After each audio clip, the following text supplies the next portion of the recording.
Ça fait un petit moment qu'on nous demande cette vidéo parce que forcément, deux jeunes qui voyagent à temps plein, ça intrigue. Et donc on va enfin vous partager toute notre histoire et tout notre parcours.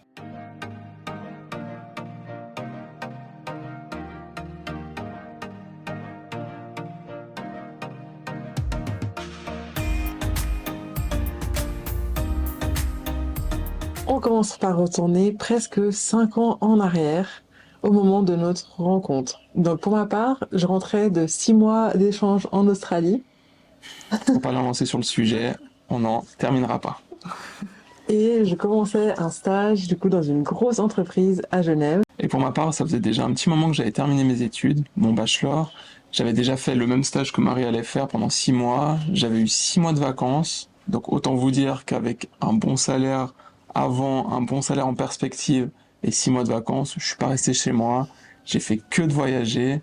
Et du coup, je suis pas revenu dans l'entreprise dans les meilleures conditions. T'avais goûté Loin au de là. voyage. J'avais goûté au voyage, j'avais envie de tout sauf d'être là et d'avoir que 5 semaines de vacances par année, ça me paraissait inimaginable. Et du coup, moi, donc, je venais de finir mon bachelor, donc on a tous les deux un bachelor en économie et en management. Mhm. Et donc, on était rentrés dans cette entreprise pour faire de l'audit, pour ceux à qui ça parle, ou de la comptabilité en gros. C'est un peu ça, ouais. Contrôler les comptes des entreprises pour voir qu'elles ne fraudent pas concrètement.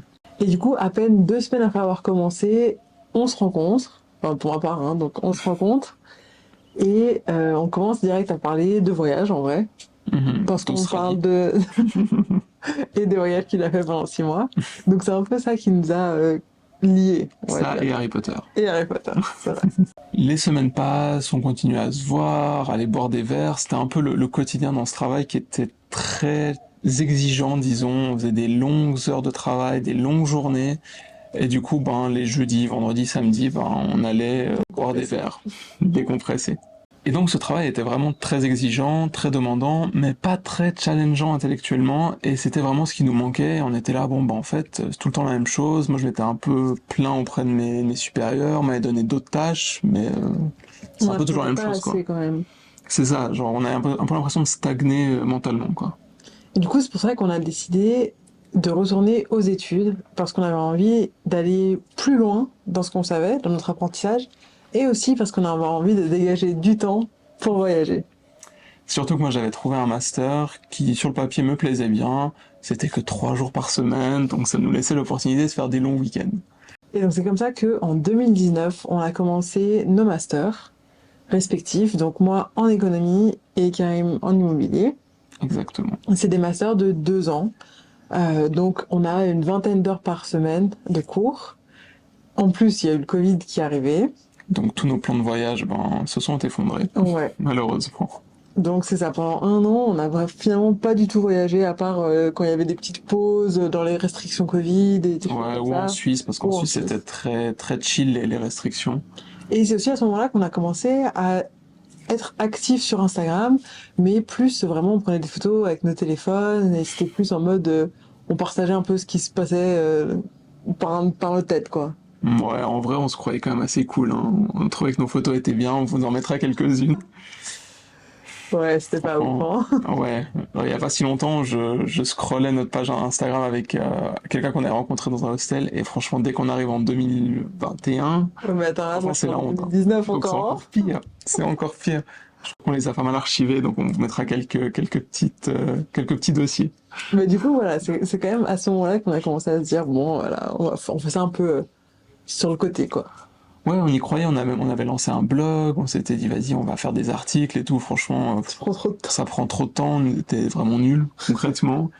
À chaque fois, ou plutôt Marie avait des idées de projet, sauf qu'on a un peu des problèmes de concentration, on se lance sur un truc, puis au bout d'un moment, on est là, ok, pas le temps, pas l'envie, on passe à autre chose. Mm. Donc c'était un peu des années compliquées quand même à ce niveau-là. Donc, ouais, 2010, fin 2019 et puis 2020, c'était un peu ça. C'était un peu. On testait en parallèle de nos études, en parallèle du Covid. Il y avait tellement de choses à gérer. Ne serait-ce que le Covid, ça a été une période tellement compliquée pour tout le monde. Je pense que juste ça a été un projet à part entière. C'est clair. Mais en même temps, le Covid nous a quand même sauvé la mise d'une certaine façon parce que en même temps que nos masters, enfin pour ma part, j'ai commencé à donner des cours d'appui avec la ville d'où je viens. Marie en donnait déjà avant. Mais en fait, le Covid, en passant du présentiel au télétravail, ça nous a sauvés pour les années futures et pour maintenant. Et c'est encore ce qui nous permet de continuer à voyager, notamment. Clairement, on va y revenir après. Ouais, mais c'est quand même une période assez charnière dans notre parcours. Ouais. 2021, donc premier semestre de 2021, on achète un van. Parce que du coup, en 2020, on est parti en road trip en Suisse et en Islande. Et on a vraiment découvert la joie du road trip. Et on se dit, ok, donc dès qu'on peut, dès qu'on a fini le master, on va partir, on va construire un van et on va aller découvrir le monde. Ouais, on avait vraiment ces images de liberté, on voulait partir, on avait fait plusieurs plans, plusieurs itinéraires où vraiment on envoyait le van à travers les océans. On allait conquérir le monde. Hein. Ouais, clairement. Ça s'est pas vraiment passé comme ça. C'est clair. Bon, on a quand même acheté notre van, on l'a aménagé, tant bien que mal. On a fini nos masters, on écrivait nos thèses. Moi, à côté de ça, j'ai commencé un autre stage à temps plein. Du coup, c'était assez chargé. On était plus autant actifs sur nos autres projets. C'était vraiment juste convertir le van, le master, le travail. Et il n'y avait que ça. Et du coup, arrivé à la fin de l'année, ça a été le moment où on comptait les jours pour le départ. On avait prévu de partir janvier 2022. Let's go, on y va. Encore une fois, c'est pas passé comme prévu. Bon, on en a déjà parlé dans une autre vidéo qu'on vous mettra par là-haut. Mais bon, on a eu quelques petits soucis avec l'expertise ou l'homologation du van, disons. Quelques petits soucis mécaniques aussi après quand on est parti. Mais vraiment, on a pris la route finalement avec notre van en février 2022. Ouais. Et là, ça s'est plus ou moins bien passé. Ouais, des hauts, des bas. Des hauts, des bas, disons. Des très hauts, des très très bas. Avec comme point d'orgue, en termes de bas, un accident en Norvège. On a dû rentrer, faire réparer le van. Et on est quand même reparti. Donc au final, 2022 aura été l'équivalent de 8 mois de vie dans un van, de van life, de voyage complet. On a fait une 20aine de pays en Europe. Et donc, on arrive début 2023 où on se posait la question, du coup, qu'est-ce qu'on fait maintenant? Puisque on veut pas continuer avec le van, c'est trop de problèmes, c'est trop de prise de tête. On a choisi un véhicule qui était vieux, ça avait ses avantages et ça avait surtout beaucoup d'inconvénients. Du coup, on s'est dit, on va continuer sans le van. Et donc, en fait, on est parti en janvier et on a fait 3 mois au Moyen-Orient. 1 mois en Inde et 3 mois en Asie du Sud-Est à travers différents pays. Et franchement, c'était incroyable. Ça change la vie, de ne pas avoir les prises de tête du van. C'est différent, c'est un mode de vie qui n'a rien à voir. Et en même temps, pour nous, ça a été tellement plus simple parce que par rapport à ce qu'on fait actuellement, donc notre travail actuel, c'était 1000 fois plus simple. C'est clair. Surtout que ça a pas mal évolué depuis le temps, donc on reste toujours à donner des cours d'appui en ligne. Mais en même temps, on est aussi consultant financier, en même temps, on est créateur de contenu, et c'est quand même beaucoup plus simple de trouver des collaborations avec des hôtels quand on a réellement besoin d'hôtels plutôt que d'avoir son van parqué devant. Ça, et puis c'est vrai que du coup, on a accès à Internet facilement, parce qu'en Europe, du coup, on était sur notre 4G tout le temps, et suivant où on se garait, si on va avoir des beaux spots en van, ça veut dire qu'on est dans la nature, et des fois, il n'y a pas une bonne connexion. Donc voilà, c'était toujours une prise de tête. On va pas trop s'étendre sur le sujet de cette année, la différence par rapport à la van life, parce qu'on a fait une vidéo justement bilan où on compare un petit peu les deux, où aussi on vous parle de ces 6 premiers mois de full voyage. Et on vous la mettra par là-haut aussi.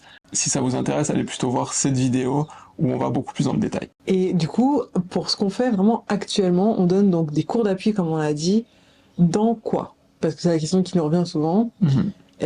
Personnellement, je donne des cours en économie et en maths pour des élèves qui ont entre 16 et 21, 22 ans, ça dépend. Donc, du secondaire ou du lycée ou du collège, ça dépend d'où vous venez, à la première ou deuxième d'université, de bachelor. Et toi? Et moi, je donne à peu près tout, que ce soit économie, compta, français, maths, anglais, pour des gens qui font un CFC en Suisse, donc un apprentissage, l'équivalent d'un bac pro en France. Et en fait, c'est vraiment quelque chose qui est tellement faisable et c'est facile à mettre en place. Et si ça vous intéresse, pour nous, ça nous change vraiment la vie parce qu'on n'a pas besoin de travailler 40 heures par semaine. On en fait entre 5 et 10 par semaine. Ça dépend aussi de combien d'argent on a besoin et de ce que c'est les examens. Enfin voilà, ça dépend un petit peu. Il y a des périodes toujours plus creuses que d'autres. Mais il n'y a pas besoin de faire énormément d'heures. C'est relativement bien payé. Et ça permet une flexibilité au niveau des horaires et de votre lieu de travail et tout qui est vraiment juste incroyable. C'est clair, ça fait toute la différence par rapport à notre ancien job. Bon, on va pas se mentir, on n'arrive pas à gagner suffisamment pour économiser, ça de toute façon. Mais ça permet quand même de gagner suffisamment d'argent pour ne pas trop taper dans les économies et c'est ce qui est important pour nous. Bon, et pour terminer, un petit bilan de ces 4 ans ensemble, 4 ans et demi à peu près. On a quand même déjà visité plus de 40 pays à deux, ce qui est énorme. La plupart des gens ne visitent pas autant de pays en une vie, alors qu'on a à peine 26 et 28 ans. Donc c'est énorme, on va pas s'arrêter là. Il y en aura encore une petite dizaine, je pense, qui vont se rajouter. Cette année? Cette année? Ouais, non, peut-être pas cette année et demie prochaine. Pour la suite, on sait pas trop de quoi l'avenir sera fait. On réfléchit encore pas mal. L'idée, c'est d'essayer de développer de nouveaux projets, de réellement gagner de l'argent en ligne grâce aux réseaux sociaux, grâce à différents projets, business, etc. Si ça marche, ben, l'idée c'est de continuer, et si ça marche pas, ben, On rentrera aussi en banque, hein.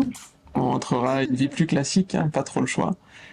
Mais en tout cas, ben, je pense qu'on a un peu l'exemple type du fait que c'est envisageable pour tout le monde.